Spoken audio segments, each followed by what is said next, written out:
Non stop news details చూద్దాం. చంద్రబాబు జిత్తుల మారి పొత్తుల మారి అని వైఎస్ జగన్ మండిపడ్డారు. నరకాసురుడు, రావణుడు, దుర్యోధనుడు కలిశారని, కూటమి కుట్రలను చిత్తు చేయాలని నంద్యాల బహిరంగ సభ వేదికగా పిలుపునిచ్చారు. మేమంతా సిద్ధం బస్ యాత్రలో భాగంగా నంద్యాలలో నిర్వహించిన బహిరంగ సభలో చంద్రబాబు కూటమిపై తీవ్ర స్థాయిలో విరుచుకుపడ్డారు. 5 ఏళ్లలో జరిగిన మంచిని చూసి ఓటేయాలన్నారు. చంద్రబాబుకు ఓటు వేస్తే రాష్ట్రం 10 ఏళ్లు వెనక్కి పోతుందన్నారు. చంద్రబాబు అబద్ధాలు, మోసాలను గతంలో చూశామని, మళ్లీ నారావారి పాలన రాకుండా చేసేందుకే ప్రజలందరూ సిద్ధం కావాలన్నారు. గ్రామాల్లో సచివాలయాలు, ఆర్బీకేలు, స్కూళ్లు ఏర్పాటు చేశామని తెలిపారు. రాబోయే ఎన్నికలు ప్రజల భవిష్యత్తు నిర్ణయిస్తాయని తెలిపారు. లంచాలు, వివక్ష లేని పరిపాలన చూశామని సీఎం జగన్ వివరించారు.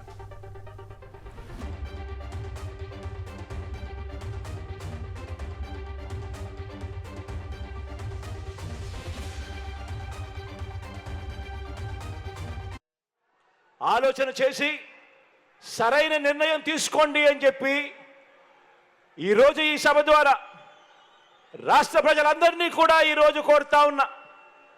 ఎందుకనంటే ఈ ఎన్నికలతో మీ కుటుంబాల భవిష్యత్ అన్నది నిర్ణయం అవుతుంది అన్నది ప్రతి ఒక్కరూ గుర్తుపెట్టుకోమని కోరుతా ఉన్నా.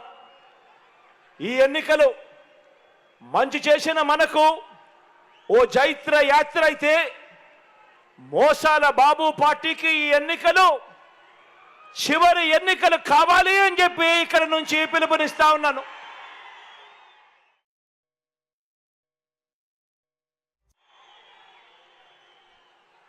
పేదవాడి భవిష్యత్తును వెలుగు నుంచి చీకటి వరకు తీసుకుపోదామని పొత్తుల మారి, జిత్తుల మారి, ఎత్తుల మారి పార్టీలన్నీ కూడా కుట్రలు చేస్తా ఉన్నాయి, కుతంత్రాలు చేస్తా ఉన్నాయి. ఎదుర్కొనేందుకు ఆ కుట్రలను, ఆ కుతంత్రాలను ఎదుర్కొనేందుకు మీరంతా కూడా సిద్ధమేనా అని అడుగుతా ఉన్నాను. మరోసారి ఫ్యాన్కు 2 ఓట్లు వేయించి 175కు 175 అసెంబ్లీ స్థానాలు,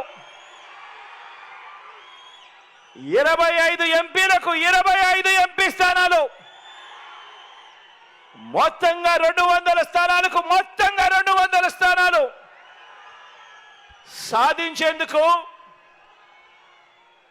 సాధించి డబుల్ సెంచరీ సర్కార్ను స్థాపించేందుకు మీరంతా కూడా సిద్ధమేనా అని అడుగుతా ఉన్నాను.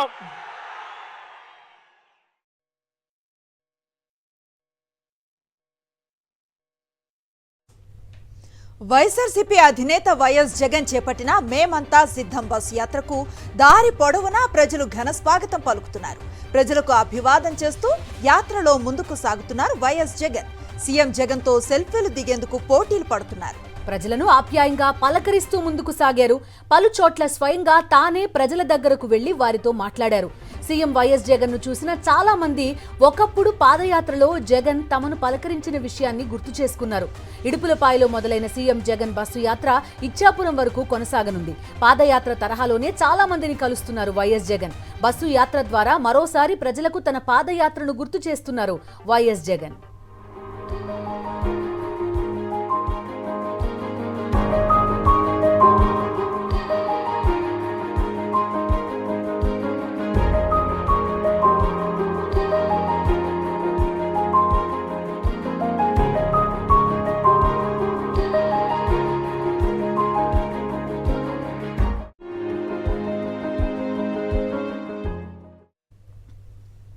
ఇప్పుడొచ్చే ఎన్నికలు మన తలరాతలు మార్చే ఎన్నికలు అన్నారు సీఎం వైఎస్ జగన్మోహన్ రెడ్డి.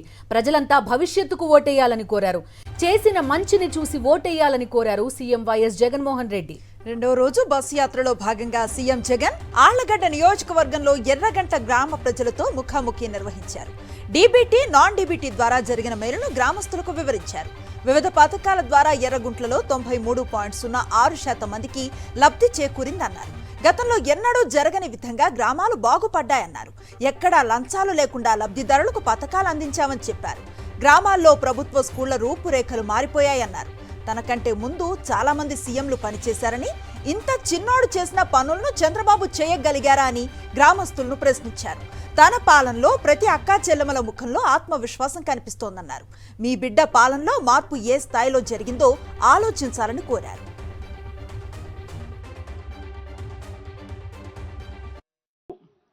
గత ఎన్నికల్లో నాకు ఓటు వేయని వారిని కూడా అడుగుతా ఉన్నా. రకరకాల కారణాలు కావచ్చు, కులం కావచ్చు, లేదా పార్టీలో అభిమానించే వాళ్ళు వేరే వాళ్ళు అయి ఉండొచ్చు, రకరకాల కారణాలు అయి ఉండొచ్చు. కానీ వాళ్ళందరినీ కూడా అడుగుతా ఉన్నా, ఒక్కసారి ఇంటికి వెళ్ళండి. ఇంటికి వెళ్ళిన తర్వాత ఓటు వేసేటప్పుడు కేవలం ఎమ్మెల్యేలను, ఎంపీలను ఎన్నుకునే ఓటు కాదు ఇది. మనం వేసే ఈ ఓటు మన భవిష్యత్తు కోసం ఓటు వేస్తా ఉన్నాం. అందరూ కూడా ఒక్కసారి ఇంటికి వెళ్ళి మీ ఇంట్లో ఉన్న మీ ఇల్లాలితో మాట్లాడండి, మీ ఇంట్లో ఉన్న మీ పిల్లలతో మాట్లాడండి, మీ ఇంట్లో ఉన్న మీ అవ్వ తాతలతో మాట్లాడండి. మాట్లాడిన తర్వాత అందరూ కలిసికట్టుగా నిర్ణయం తీసుకోండి. ఎందుకనంటే ఈ ఎన్నికల్లో ఓటేసేది ఒక ఎమ్మెల్యేకో ఒక ఎంపీకో కాదు. ఈ ఎన్నికల్లో ఓటేసేది మన తలరాతలు మార్చే ఎన్నిక ఇది. వైఎస్ఆర్సీపీ అధినేత వైఎస్ జగన్మోహన్ రెడ్డి రాక కోసం నంద్యాల విద్యార్థులు నిరీక్షించారు. వైఎస్ జగన్ పాలనలో ప్రతి కుటుంబానికి లబ్ధి చేకూరిందని విద్యార్థులు తెలిపారు. నంద్యాల ఆర్జీఎం కాలేజీ వద్ద బస్సు దిగి విద్యార్థులను ఆప్యాయంగా పలకరించారు YS Jagan. Once more CM YS Jagan అని విద్యార్థులు పెద్ద ఎత్తున నినదించారు. సీఎం వైఎస్ జగన్ విద్యా వ్యవస్థలో విప్లవాత్మక మార్పులు తీసుకొచ్చారని కొనియాడారు.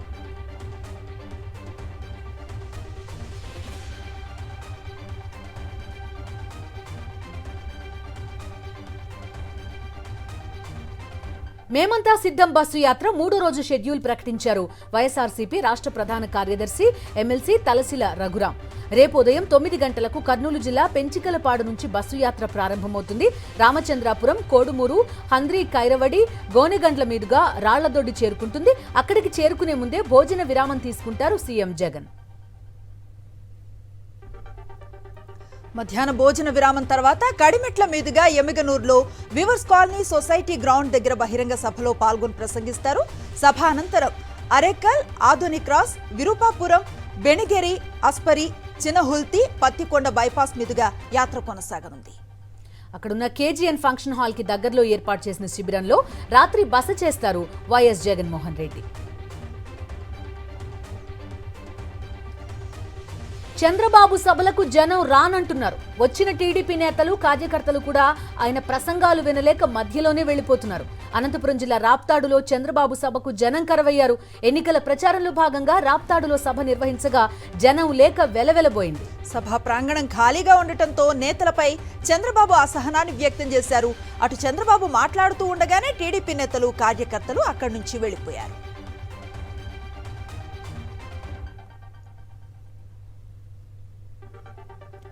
తెలుగుదేశం అధినేత చంద్రబాబుపై నిప్పులు చెరిగారు వైఎస్ఆర్సీపీ ప్రధాన కార్యదర్శి సజ్జల రామకృష్ణారెడ్డి. చంద్రబాబును ప్రజలు ఎప్పుడో చెత్తబుట్టలో వేసేశారని ఆయన గుర్తు చేశారు. మళ్ళీ ఇప్పుడు మోసపూరిత హామీలతో చంద్రబాబు వస్తున్నారని సజ్జల ఫైర్ అయ్యారు.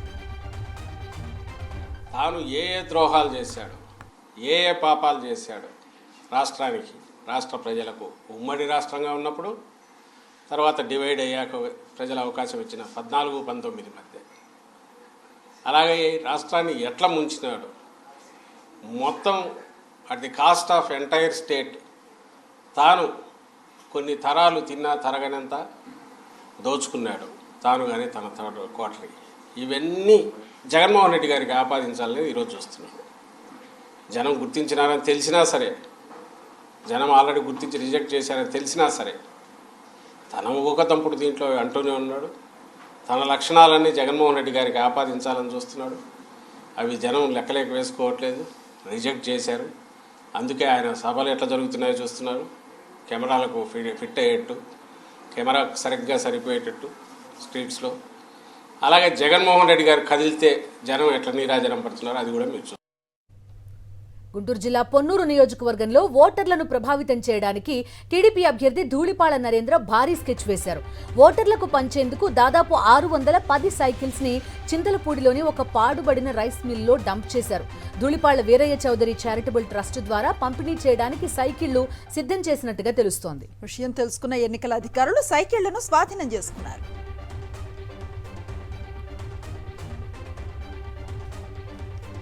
బాపట్ల జిల్లా చీరాలలో రాయల్ మెరైన్ కంపెనీలో పోలీసులు సోదాలు నిర్వహించారు. 56 లక్షల నగదును స్వాధీనం చేసుకున్నారు. టీడీపీ అభ్యర్థి నరేంద్ర వర్మకు చెందిన నగదుగా గుర్తించారు.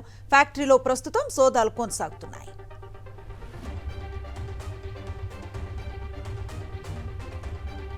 కృష్ణా జిల్లా గన్నవరం నియోజకవర్గంలో నారా భువనేశ్వరి పర్యటనలో టీడీపీ జనసేన మధ్య విభేదాలు బయటపడ్డాయి.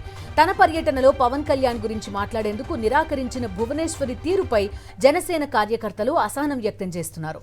చంద్రబాబు లోకేష్ గురించి బాగా చెప్పిన భువనేశ్వరి పవన్ కళ్యాణ్ గురించి మాట్లాడకపోవటం బాధాకరమన్నారు. భువనేశ్వరి తీరుతో తమ మనోభావాలు దెబ్బతిన్నాయని జనసేన నేత చలమలశెట్టి రమేష్ ఓ వీడియో విడుదల చేశారు. మీ అడుగులకు మడుగులెత్తడానికి సిద్ధంగా లేమని, టీడీపీ దగ్గర పాలేరు గిరి చేసేందుకు సిద్ధంగా లేవన్నారు. పవన్ జనసేన గురించి మాట్లాడటం ఇష్టం లేనప్పుడు టీడీపీ కార్యక్రమాలకు పిలిచి అవమానించొద్దంటూ హెచ్చరించారు.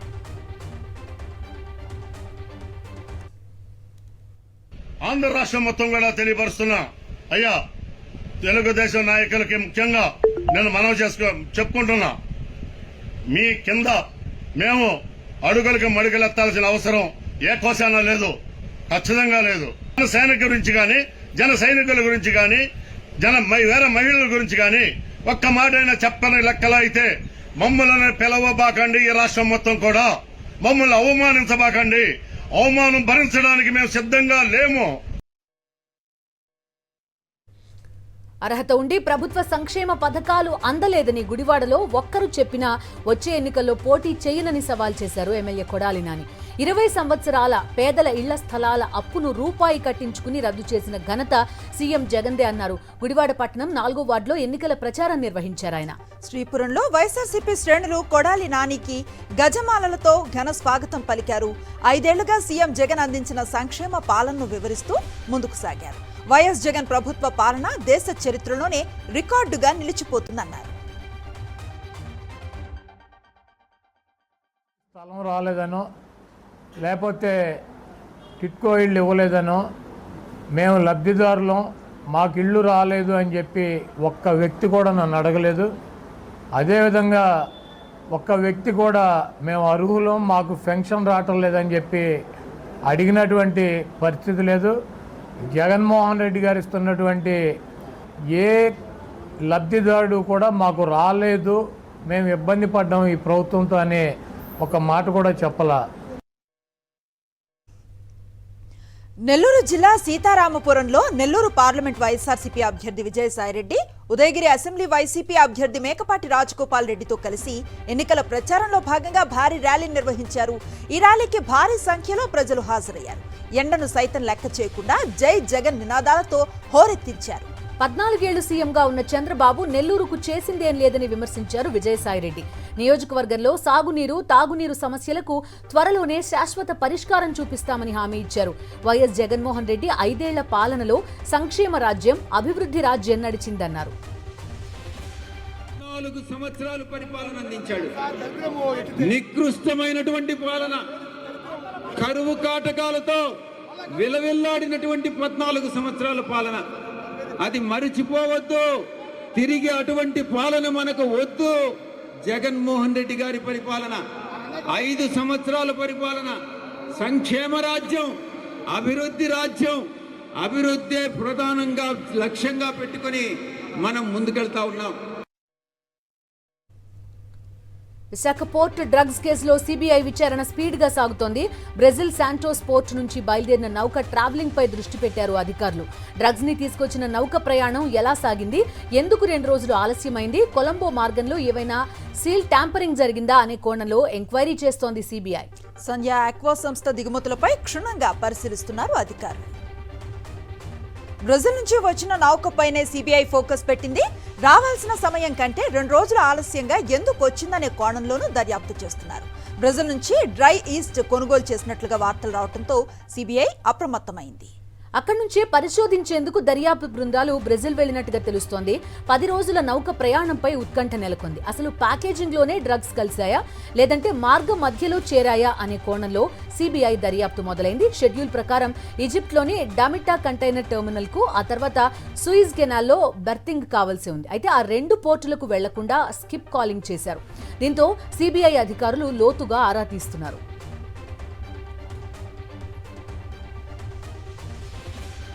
గత పాలకుల నిర్లక్ష్యం కారణంగానే కొడంగల్కు పరిశ్రమలు రాలేదని ఆరోపించారు సీఎం రేవంత్ రెడ్డి. తన ప్రతి కష్టంలో కొడంగల్ ప్రజలు అండగా ఉన్నారని, ఈ ప్రాంతాన్ని అభివృద్ధి చేయడం తన లక్ష్యమన్నారు. త్వరలోనే కొడంగల్ ప్రాంతానికి సిమెంట్ పరిశ్రమలు రాబోతున్నాయని తెలిపారు. పరిశ్రమలు ఏర్పాటైతే కొడంగల్లో భూముల విలువలు పెరుగుతాయన్నారు.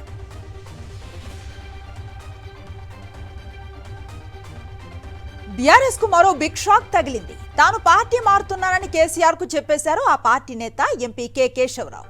ఈ మేరకు ఎర్రవల్లి వ్యవసాయ క్షేత్రంలో కేసీఆర్ ను కలిసిన కేకే పార్టీ మార్పు అనివార్యమని తేల్చి చెప్పారు. కేకే నిర్ణయంపై కేసీఆర్ అసహనాన్ని వ్యక్తం చేసినట్లుగా తెలుస్తోంది. మీకు, మీ కుటుంబానికి తాను ఏం తక్కువ చేశానని, 10 ఏళ్లు అధికారం అనుభవించి ఇప్పుడు పార్టీ మారతానంటే ప్రజలు గమనిస్తున్నారని కేకేకు కేసీఆర్ చెప్పినట్టు తెలుస్తోంది. కేసీఆర్ తో భేటీ తర్వాత ఫ్రస్ట్రేషన్ తో తన ఫామ్ హౌస్ కి చేరుకున్న కేకే మీడియా ప్రతినిధులతో దురుసుగా ప్రవర్తించారు. ఇదిలా ఉంటే కేకే కుమారుడు విప్లవ్ కుమార్ మాత్రం తనకు కేసీఆర్ నాయకత్వంపై గట్టి నమ్మకం ఉందన్నారు.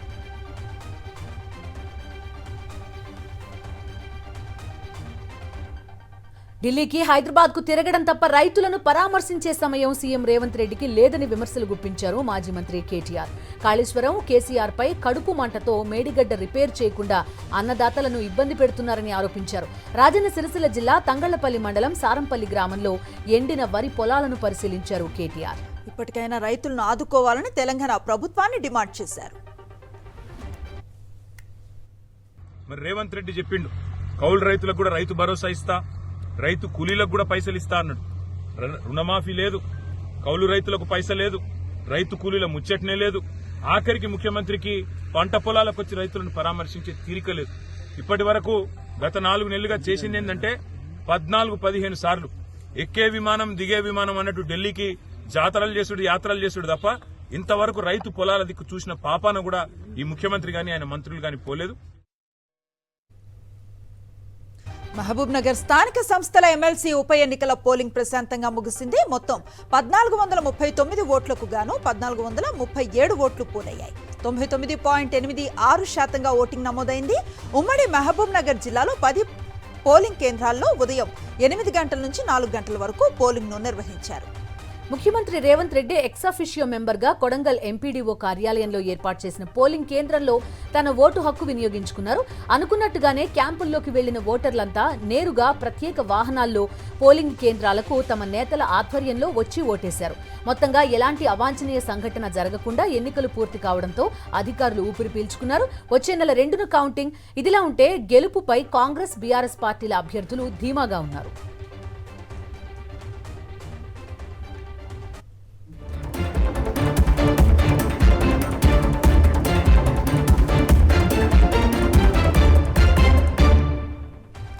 జాతీయ వార్తలకు వెళ్దాం. సార్వత్రిక ఎన్నికల ప్రక్రియ జోరందుకుంది. లోక్సభ 2వ విడత ఎన్నికలకు నోటిఫికేషన్ విడుదల చేసింది సెంట్రల్ ఎలక్షన్ కమిషన్. 12 రాష్ట్రాల్లో 88 లోక్సభ స్థానాలకు 2వ దశలో పోలింగ్ జరగనుంది. వీటికి సంబంధించి నేటి నుంచి నామినేషన్ల స్వీకరణ మొదలైంది.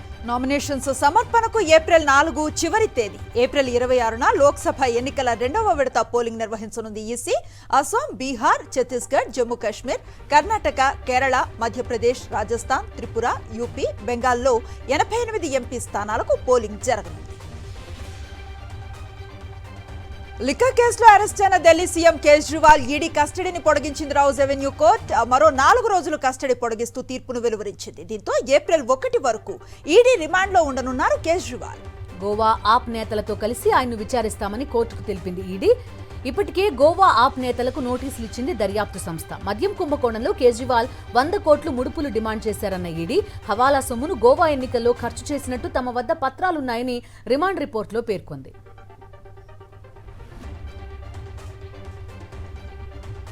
మద్యం విధానం కేసులో మనీ ట్రయల్ కి సంబంధించి రౌజ్ అవెన్యూ కోర్టులో కీలక వ్యాఖ్యలు చేశారు ఢిల్లీ సీఎం అరవింద్ కేజ్రీవాల్. తనపై రాజకీయ కుట్ర జరిగిందని, తనను అరెస్టు చేయడమే ఈడీ మిషన్ అని ఆరోపించారు. తన అరెస్టుకు తగిన ఆధారాలు లేవన్న కేజ్రీవాల్ నిందితుడితో బలవంతంగా తన పేరు చెప్పించారని ఆరోపణలు గుప్పించారు. లిక్కర్ కేసు నిందితుడు ఒకరు బీజేపీకి 55 కోట్ల రూపాయల ఎలక్టరల్ బాండ్స్ ఇచ్చారని కోర్టుకు తెలిపారు Kejriwal.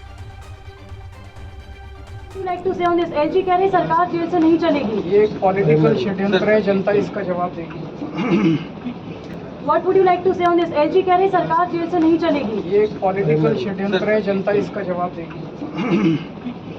What would you like to say on this LG कह रही सरकार जेल से नहीं चलेगी. ये एक पॉलिटिकल षड्यंत्र है, जनता इसका जवाब देगी.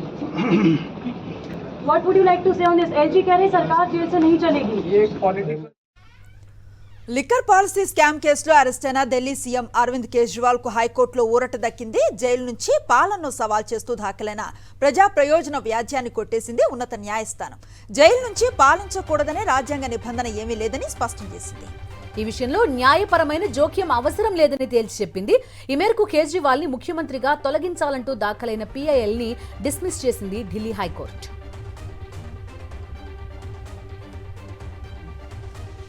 దేశంలో న్యాయ వ్యవస్థ సమగ్రతను దెబ్బతీసే ప్రయత్నాలు జరుగుతున్నాయని ఆందోళన వ్యక్తం చేశారు ప్రముఖ న్యాయవాదులు. పొలిటికల్ అజెండాతో స్వార్థ ప్రయోజనాలు ఆశించే కొన్ని గ్రూపులు న్యాయ వ్యవస్థపై ఒత్తిడి తీసుకొచ్చే ప్రయత్నిస్తున్నాయని ఆరోపించారు. ఈ మేరకు భారత ప్రధాన న్యాయమూర్తి జస్టిస్ DY చంద్రచూడ్కు లేఖ రాశారు 600 మంది న్యాయవాదులు. ఇందులో హరీష్ సాల్వే, పింకీ ఆనంద్ వంటి ప్రముఖులు ఉన్నారు.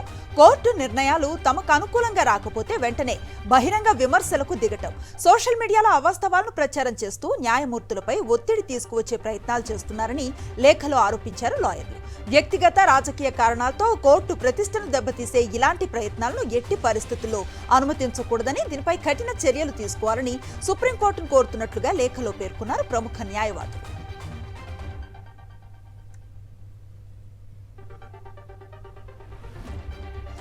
లోక్సభ ఎన్నికలకు ముందు తమిళనాడులో విషాద ఘటన జరిగింది. ఈరోడ్ ఎంపీ MDMK నేత గణేష్ మూర్తి కన్నుమూశారు. ఎన్నికల్లో టికెట్ దక్కకపోవడంతో ఇటీవల ఆయన ఆత్మహత్యకు యత్నించారు. కోయంబత్తూరులోని ఒక ఆసుపత్రిలో చికిత్స పొందుతూ ఉదయం తుది శ్వాస విడిచారు. 2019 లోక్సభ ఎన్నికల్లో DMK కూటమిలో భాగంగా DMDKకు ఈరోడ్ స్థానం దక్కింది. అయితే ఈసారి ఈరోడ్ స్థానానికి బదులు తిరుచి సీట్ని MDMKకు కేటాయించింది DMK. దీంతో గణేష్ మూర్తికి టికెట్ రాలేదు.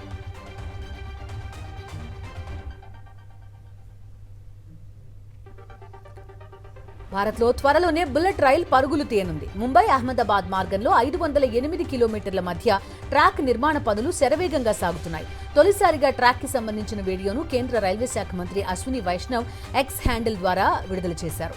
దేశంలోనే తొలి బాస్టర్లెస్ ట్రాక్ విశేషాలను వివరించారు. దీంతో పాటు బుల్లెట్ రైల్ దృశ్యాలను యానిమేషన్ రూపంలో పొందుపరిచారు.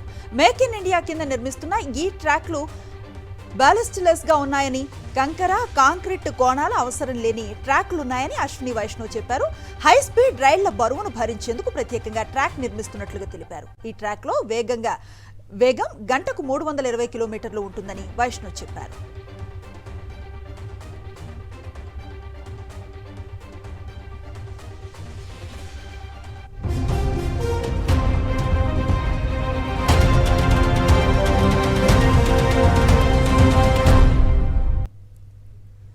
అంతర్జాతీయ వివరాలు చూద్దాం. మాల్దీవులు తాగునీటి కొరతను తీర్చేందుకు చైనా సాయం చేసింది. ద్వీప దేశానికి 1500 టన్నుల డ్రింకింగ్ వాటర్ ను సరఫరా చేసింది. టిబెట్ లో హిమానీ నదాల నుంచి ఈ నీటిని సేకరించింది డ్రాగన్. చైనా పంపిన నీటితో తమ దేశంలో తాగునీటి కొరతను అధిగమించొచ్చని తెలిపింది మాల్దీవులు విదేశాంగ శాఖ. త్వరలోనే ఈ నీటిని అన్ని ప్రాంతాల్లో సరఫరా చేయనున్నట్టు వెల్లడించింది. మాల్దీవులకు పొరుగు దేశాలు తాగునీటిని అందించడం ఇదే తొలిసారి కాదు. 2014లో ఆపరేషన్ నీర్ పేరిట మాల్దీవులకు 2375 టన్నుల తాగునీటిని సరఫరా చేసింది భారత్. జాతిరత్నాలు హీరో నవీన్ పోలిశెట్టి అమెరికాలో ప్రమాదానికి గురయ్యారు. డల్లాస్లో బైక్ నడుపుతూ స్కిడ్ అయి కింద పడిపోయాడు. కొన్ని రోజుల క్రితమే ఈ యాక్సిడెంట్ జరిగినట్టు నవీన్ టీం ప్రకటించింది. నవీన్ పోలిశెట్టి చేతికి ఫ్రాక్చర్ అయిందని, ఆయన కోలుకుంటున్నట్లుగా తెలిపింది. చేతికి బలమైన గాయం కావడంతో 2 నెలలు విశ్రాంతి తీసుకోవాలని వైద్యులు సూచించినట్లుగా సమాచారం. నవీన్ పోలిశెట్టి చివరిగా మిస్ శెట్టి మిస్టర్ పోలిశెట్టి సినిమా చేశారు. ఈ చిత్రం మంచి వసూళ్లనే రాబట్టింది. ప్రస్తుతం నవీన్ చేతిలో 3 ప్రాజెక్టులున్నాయి.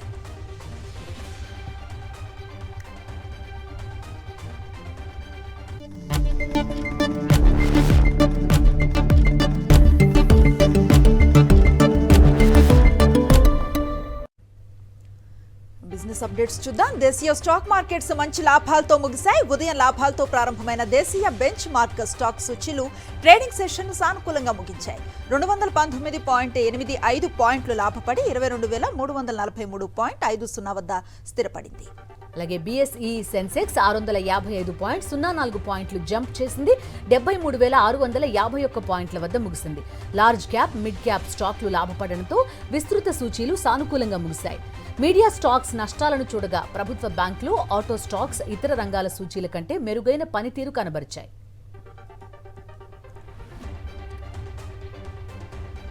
బంగారం ధరల విషయానికి వస్తే హైదరాబాద్ లో 22 క్యారెట్ల బంగారం ధర 61,700 రూపాయలుగా ఉంది. 24 క్యారెట్ల బంగారం ధర 67,310 రూపాయలు. చెన్నైలో 22 క్యారెట్ల బంగారం 62,500 రూపాయలుండగా 24 క్యారెట్ల ధర 68,180 రూపాయలు. విజయవాడ, ముంబైలో 22 క్యారెట్ల బంగారం 61,700 రూపాయలు. 24 క్యారెట్ల బంగారం ధర 67,310 రూపాయలు. ఇక కేజీ వెండి ధర 77,500 రూపాయలు.